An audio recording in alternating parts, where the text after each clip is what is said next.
Hello everybody, Nina Miranda Guillen here on another video vlogs of my performance studies. In this video vlogs, I just read the third chapter of Elizabeth Bell, which is about performing text. So in this chapter, I just read that all the plot, character, and thoughts are also concerns in the play or text itself. The spectacle, songs, and dictions also revolves on getting the text on its feet in and with the performances. And it also remind me what I learned in the previous chapter, the first chapter, that which performance shows performance keys like 4 to 7, which is a special codes, figurative languages, parallelism, special formulas, the other literature things that you remember in the first chapter when it comes to the definitions of performances. And there's also about the relationships between text and performances. It is essential to many academic disciplines that shady performances. And then also part of the what performance questions is like, what is performed? What are the conventions of the text on the page and each performance? And what is the relationships of the text to its use as canon, intercalary, and objects? So besides read about what we use symbols as part of the text, like we know on text messages, there was also 3 things I learned too from orally to the page. One is memoronic, which is based on memories of how you've written things, of what you remember from your childhood, your adulthood, teenhood, and so forth. And the second one was chirographic, which means which is based on handwritings when you're writing essays and letters. And the third one is a typographic, which is based off how you type in computers on social medias or your Word documentaries.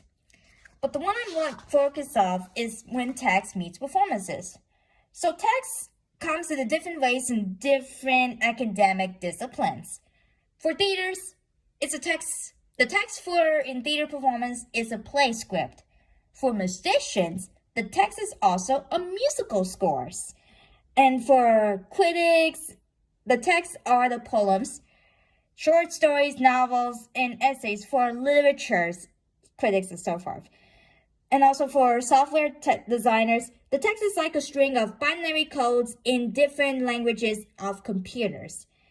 And also for the architects, builders, construction workers, that the text is a blueprint.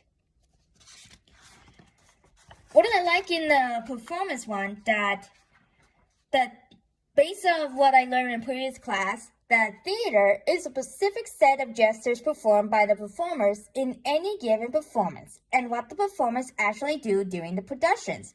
Theater is the demand of the performers, and it's concrete and immediate. That was the first citations that I liked so far in this chapter. It was on page 74. Because it reminds me what I learned what theater is in the previous class last year before the pandemic happened. It comes with 3 things besides like canons, which is a constant term in places.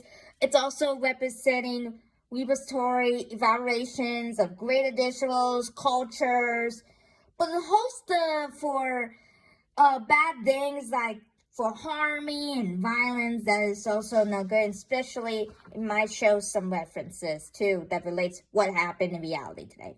The third one is textually, which means it's a place with the notions of variance of like convenience, histories, interplay with other works in the canon, and challenges everyone's claims to authors and enforcements. But in this use, it says the texts are open fields, which means a place for a play, activities, productions, rehearsals, and other kinds of practices. And also shows some priorities that I like in this one. So, and also, what I like on my second citations, which is on page 75 on assumptions about text, canon, textuality, that the word text in performance is like a text, is a canonical vehicle of authoritative power and traditions. 2, a text is play in an open field textuality. And 3, a text is a material object, the text in hand.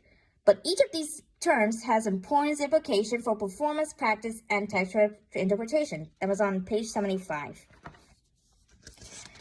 For the rest of it, it shows about the issues between text versus performances at the end of this book, the chapter I meant.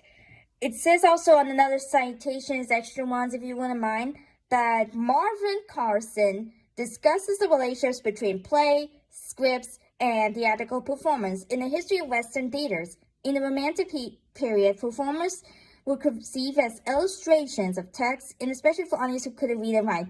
I like it because it reminds me of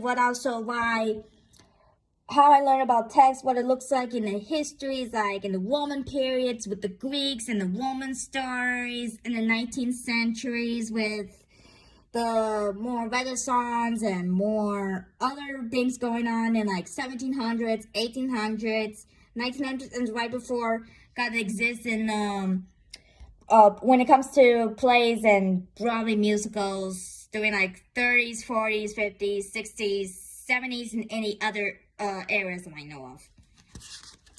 So that's what I just read, the third chapter of Elizabeth Bell. Here are some questions that I've been curious about inside or outside the Bell 3 I read. 1, what would happen if text doesn't exist in our world? And 2, what is the meaning of text when it comes to how we need to practicing our talking scripts, and how do we read the song's music when it comes to singing in the musical theater sessions? So that's my third video blogs. I hope you guys enjoy it and have a great day. Goodbye, everybody. Mwah.